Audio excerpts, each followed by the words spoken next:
magsusuot po siya ng maayos. Kukunin po yung bola, iipit sa dalawang dita.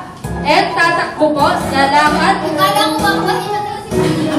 And dito po kayo sa gitna. And i-spell niyo po ang salitang go sa pamamagitan po ng hips nila. G-O. Okay, punta po sa harap. And yung susunod naman